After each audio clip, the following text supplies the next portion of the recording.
Halo, jumpa lagi dengan media pembelajaran seni. Kali ini akan kami sampaikan teori dasar tentang musik. Tujuan pembelajaran hari ini adalah yang pertama, peserta didik dapat menjelaskan pengertian tanda tempo. Yang kedua, peserta didik dapat menjelaskan pengertian tanda dinamik. Yang ketiga, peserta didik dapat menjelaskan pengertian tanda birama. Kemudian yang keempat, peserta didik dapat menjelaskan pengertian tanda ulang. Yang kelima, peserta didik dapat menjelaskan pengertian tanda alt tempo. Yang keenam, peserta didik dapat menjelaskan pengertian tanda kunci. Ini adalah tujuan pembelajaran pada pertemuan ini. Mari kita lanjutkan tanda-tanda musik. Yang pertama, tanda dinamik. Yang kedua, tanda tempo. Yang ketiga, tanda alt tempo. Yang keempat, tanda birama. Yang kelima, tanda ulang. Ini adalah sebagian daripada tanda-tanda yang ada dalam musik. Kita mulai dari tanda dinamik. Tanda dinamik adalah tanda yang digunakan untuk mengetahui kuat atau lemahnya, atau lembut atau halusnya suatu lagu dinyanyikan. Tanda dinamik dibuat untuk memperindah suatu karya musik. Tanda dinamik terdiri dari kuat, halus, semakin kuat, semakin halus, ekspresif, penuh perasaan, gembira, dan lain-lain. Macam-macam tanda dinamik. Yang pertama, P, singkatan dari piano, yang artinya suara lemah. PP, singkatan pianissimo, artinya suara sangat lemah. Kemudian PPP, singkatan dari pin pianissimo, artinya suara selemah-lemahnya. Kemudian tanda F, artinya forte, artinya suara kuat. FF, singkatan dari fortissimo, artinya suara kuat sekali. Kemudian FFF, singkatan dari forte fortissimo, artinya sekuat-kuatnya. Kemudian kita lanjutkan tanda dinamik yang lain. Ada crescendo. Tandanya seperti itu, artinya bertahap semakin kuat.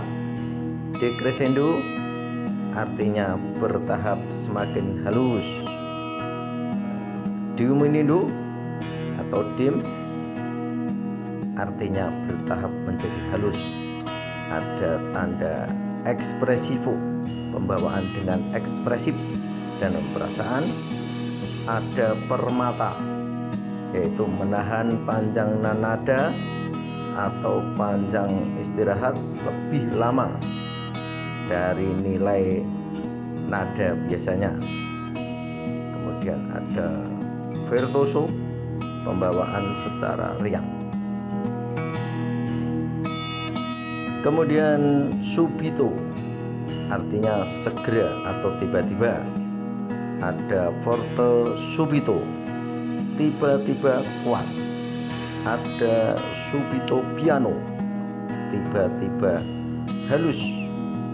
Ada forte subito, buka cepat-cepat. Halaman berikut. Kemudian ada retallando atau ral, yaitu pembawaan semakin lebih lambat. Sama, yaitu pembawaan semakin lebih lambat. Kemudian ada accelerando atau acel, yaitu pembawaan semakin cepat. Kemudian fine, artinya akhir lagu atau menuju ke akhir lagu. Berikutnya kita bicarakan tentang tanda tempo. Apa itu tanda tempo? Tanda tempo adalah istilah untuk mengetahui seberapa cepat musik atau lagu dimainkan. Dalam musik terdapat tanda tempo maupun tanda perubahan tempo. Kecepatannya dapat diatur dengan alat meisel, metronom atau MM, sesuai penemunya Johannes Nepomuk Meisel.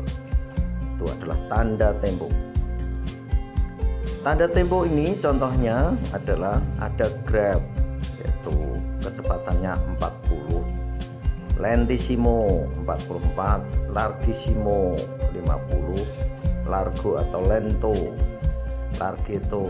Ini semakin lama semakin cepat berdasarkan MM tadi, metronom Meisel tadi. Kemudian ada adagio 66 sampai 76, andante atau sedang, moderato masih sedang, allegro cepat, presto cepat, prestissimo semakin cepat. Ini adalah tanda-tanda tempo. Berikutnya, MM menunjukkan berapa not dimainkan dalam 1 menit. A tempo adalah tempo primo, adalah petunjuk untuk kembali ke kecepatan semula. Contohnya adalah ritardando atau rallentando, yang artinya nada atau lagu menjadi semakin lambat. Accelerando artinya menjadi semakin cepat. Ini adalah perubahan tempo atau a tempo. Berikutnya tanda birama atau tak. Tanda birama adalah tanda yang digunakan untuk mengetahui berapa jumlah ketukan dalam sebuah lagu atau dalam sebuah bar atau dalam sebuah metrum, dalam sebuah lagu atau musik. Dalam tulisan musik, tiap birama ditandai dengan garis birama, yaitu garis-garis tegak lurus yang membedakan antara bagian satu dengan bagian yang lain. Tanda birama ditandai berupa angka pecahan seperti 2/4, 3/4, 4/4, 6/8, dan lain sebagainya. Angka di atas menunjukkan ketukan tiap bar, sedangkan angka di bawah menunjukkan berapa nilai nada tiap ketukan. Artinya kalau 2/4 berarti ada 2 nada, notnya seperempatan atau 2 ketuk tiap bar.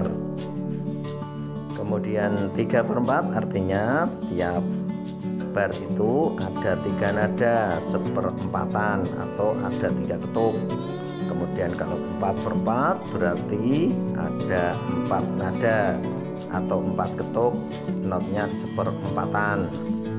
Tanda birama ada 2 macam, yaitu birama penuh dan birama gantung. Berikutnya adalah tak. Tak adalah hitungan gerakan yang sama dalam tiap bar. Biasanya tak dituntun oleh gerakan tangan oleh pemimpin musik yang sering disebut dengan dirijen atau konduktor. Jadi tak itu adalah aba-aba dalam sebuah lagu. Kemudian kita masuki tanda kroma. Kroma berarti warna, yaitu nada dinaikkan diberi tanda merah, diturunkan diberi tanda biru. Sekarang warna itu diganti dengan tanda pugar, dan nama nada itu berganti dengan akhiran is. Contoh, nada C, nada kromatis C, namanya cis, dinaikkan setengah. Itu adalah tanda kroma. Tanda kromatis adalah tanda nada yang memiliki jarak nada setengah. Naiknya yaitu C, cis, D, dis, E, F, fis, G, gis, A, ais, B, C. Sedangkan turun C, des, D, S, F, E, F, ges, G, as, A, bass, B, C. Jadi kalau naik diakhiri dengan is, dis, dis, dan lain sebagainya. Kalau turun diakhiri dengan S, des, S, ges, dan lain sebagainya. Kemudian kita lanjutkan dengan nada enharmonis. Nada enharmonis adalah dua nada yang memiliki tinggi sama tetapi nadanya berbeda atau namanya berbeda. Jadi contoh, nada C dinaikkan setengah adalah cis, sedangkan D diturunkan setengah adalah nada des. Nadanya sama tetapi namanya berbeda. Itulah yang dinamakan nada enharmonis. Misalnya nada D dinaikkan setengah dis, nada E diturunkan setengah S, tapi nadanya sama, namanya berbeda. Itulah yang dinamakan nada enharmonis. Kita lanjutkan, berikutnya adalah tanda pugar. Tanda pugar adalah tanda yang digunakan untuk mengembalikan nada yang dikromatiskan tadi menjadi nada semula. Contoh, C yang dinaikkan setengah tadi menjadi cis, kemudian ada tanda pugarnya menjadi C kembali. Atau D diturunkan menjadi des, kemudian ada tanda pugarnya menjadi D kembali. Berikutnya kita bicarakan tentang tanda kunci. Tanda kunci ada 3, yaitu kunci G, kunci F, dan kunci C. Masing-masing kunci tersebut memiliki bentuk yang berbeda-beda. Ini adalah gambar tanda kunci. Kunci G, kunci F, dan kunci C. Kunci C macamnya banyak. Kunci G. Kunci G disebut juga kunci biola atau kunci sopran atau kunci treble. Dalam permainan piano digunakan untuk permainan tangan kanan. Kunci G menandakan nada G terletak di garis kedua dalam garis para nada. Berikutnya kita bicarakan tentang kunci F. Kunci F disebut juga kunci bass karena suara ambitus bass dapat ditulis di situ tanpa menggunakan garis pertolongan. Kemudian dalam part piano, orgel, kunci ini digunakan untuk permainan tangan kiri. Digunakan untuk suara bass dan bariton, yaitu suara pria. Berikutnya kunci C. Kunci C ini macamnya banyak. Yang pertama kunci C alto. Kunci C yang menandakan nada C tengah atau C1 di garis ketiga. Disebut juga kunci biola alto atau viola. Ini adalah kunci C. Kemudian yang berikutnya kunci C tenor, yaitu kunci yang menandakan bahwa nada C1 ditulis pada garis keempat dari bawah. Termasuk golongan kunci C diperuntukkan untuk trombon tenor, nada-nada register atau dari cello dan bassom. Ini adalah kunci tanda-tanda kunci. Masih ada lagi tanda kunci yang lain, tapi untuk pembahasan berikutnya. Terima kasih telah menonton videonya. Jangan lupa tekan tombol subscribe, like, and share biar yang lain dapat menyaksikan tutorial ini. Sampai jumpa.